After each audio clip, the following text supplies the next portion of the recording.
Sent in the mail, MSX games from Japan. Collecting without fail those shoot 'em ups, and that's the plan. He doesn't just collect them, he also codes them too. Join us and we'll go on electric adventures with you. Hey YouTube, Electric Adventures here with another 5 MSX games from 5 publishers. Just a little series I'm doing to play some, well, basically as an excuse to play some games in my physical MSX collection, and to talk about some great games on the system that you guys out there mightn't have heard about. Now I've chosen, I still have chosen 2 publishers that we had last time, but I've introduced some different ones this time, and I'll try and mix them up. Now the first one is a very interesting one. This is from Hudson Soft, so the Hudson Soft that went on to make the PC Engine, and it's called a B-card game. And so we have Star Force. They came in these cases. There is a larger format as well, and most of them got released singly like this, but they're a card and you can't play them in a normal MSX unless you have one of these B-card adapters. There's usually a larger box version of each one that has a B-card adapter with it. There aren't a lot of titles, but I'm actually surprised that more and more variants keep on showing up. There's actually a version of Wonder Boy that comes with figures that I'd only seen recently. So Star Force is actually quite a good vertical scrolling game. It also scrolls horizontally. Its scrolling is a little chunky, and it is quite fast-paced and hard, so my gameplay that's playing at the moment is probably not showing the best efforts, but it has quite a lot of elements to the game. You need to continue to shoot the ground targets to bring up the letters, and then the letters will make various things of it. You can get a power-up, you can have a boss. You've got to be careful when that appears. I think as long as my gameplay snippet shows that one of the bosses comes in, but I accidentally clipped myself on the bottom part of him as he's coming in. And it's actually quite a good, enjoyable shoot 'em up game. I probably will do one of these in the future where we just look at shoot 'em ups, and there are plenty of them on the MSX, and you are going to get 2 in this particular episode. So, Star Force from Hudson Soft. So Hudson Soft, another great one, and there'll be a very important one we'll cover from Hudson Soft at a later date.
Now, of course, we couldn't do this without doing a Konami title, because Konami supported the MSX so well.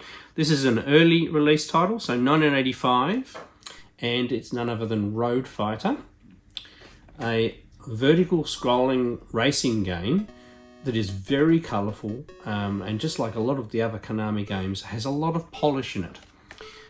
It has 2 gameplay levels, which is good because with a bit of practice I can make it all the way through on option A. It is a very good reflex type game.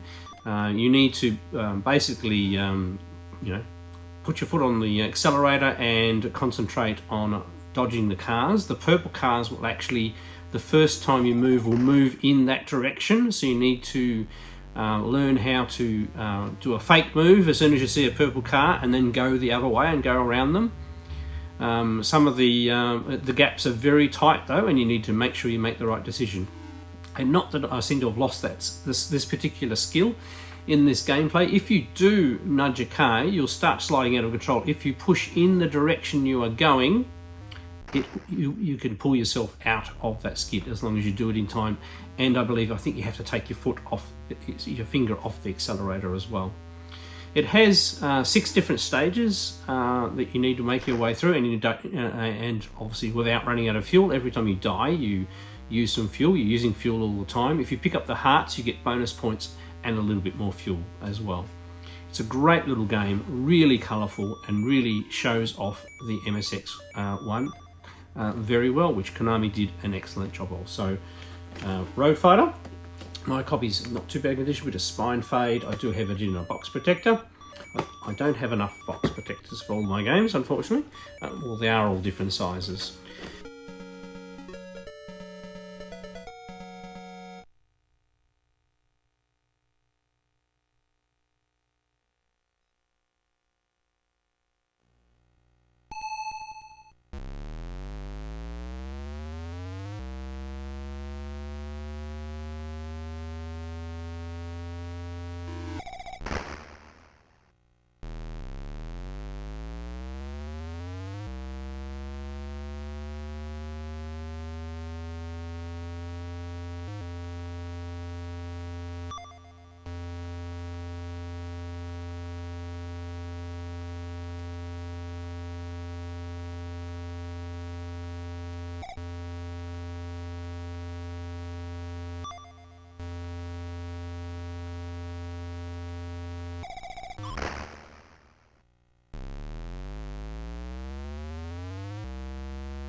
So our next publisher we're going to have another Sony title.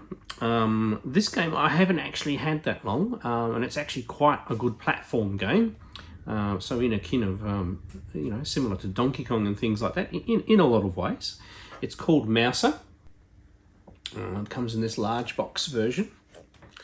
I hope you can see those screenshots there. Obviously we'll have gameplay over the side. It has quite a few levels. You need to jump over the hazards, climb up the ladders, and you need to catch the mice. Once you have caught enough mice, an extra ladder appears at the top, so you can go up and rescue your mistress.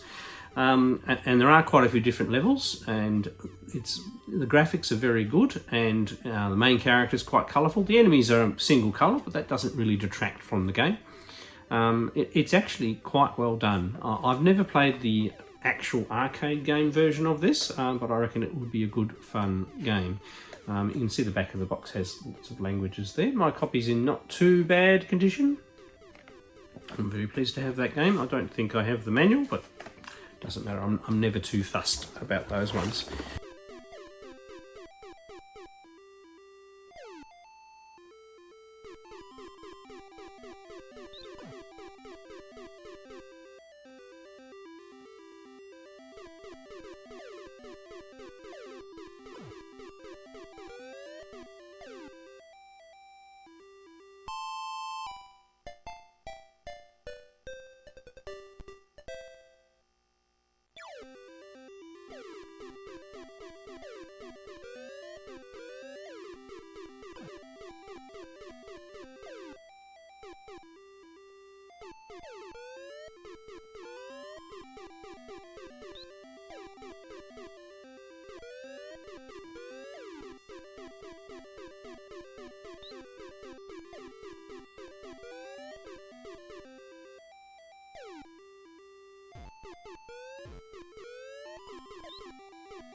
So once again, we'll switch to another publisher. Now, the ASCII Corporation were the people that started the MSX standard and got all the people together. That was run by Nishi. And they released a lot of software in several different form factors, and some of the titles they released in multiple form factors. This is in the larger hard plastic case, where I quite like these ones. And these were released both in Japan and Europe versions. This is a Japanese version, and this is Thunderball. I thought, this is a different genre of game. In other words, it is a pinball game, and it's not just a single screen fixed pinball game. You can actually make your own tables as well. I did have issues with it running in the MSX2 Plus I was using for capture, so I ran it from a ROM image rather than the cartridge, but it does work when I run it on another machine. But I like to capture these gameplays at 60 Hz. And yeah, so you can play the table that's built into it, or if you get sick of that, you can go and edit it and change it around and make your own tables. It's very simple. The physics are fairly simple, but it's actually quite a good fun little game and shows another variety of game that you could play on your MSX.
Now the next game is actually a bit of a gem in my collection. It's from another programmer and none other than Compile, who a lot of people may know from their shoot 'em up series and the Aleste games. Well, they actually wrote their games for the MSX first, and one of the very first games they wrote, and there is another game that they wrote for another provider, which I think precedes this one, and I might show that in a different video, but this is Guardic. This game is not very common and very hard to come by. I am very lucky to have a boxed copy. I don't have the manual. That's the only shortcoming with my one.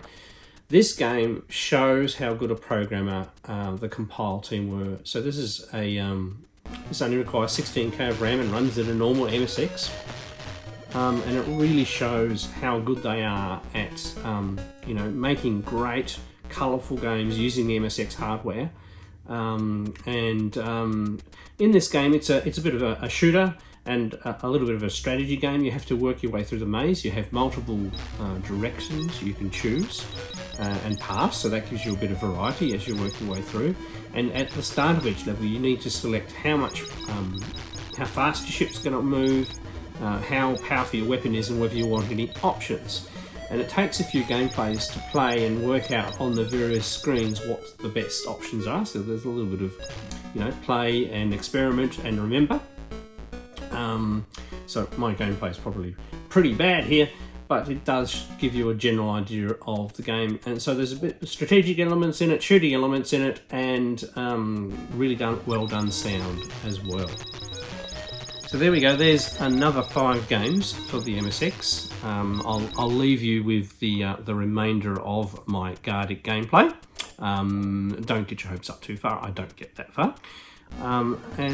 Yeah, all these games you can play under MSX emulation, and there are lots of different ways to play MSX games. The emulation that's out there is actually quite good and solid on a number of platforms. And there's even a really good FPGA core for the MSX. It was actually one of the very first systems to be done on an FPGA. And there's even a new unit which I have ordered, and I'll do a video of soon, that is a laptop MSX that has an FPGA, and I'll be doing a review of that when that arrives. I'm not sure how long that will take. Alright, I hope you guys have enjoyed having a look at 5 more MSX games from 5 different publishers. I'm Electric Adventures, thanks to all my subscribers, thanks for watching, and I'll catch you next time.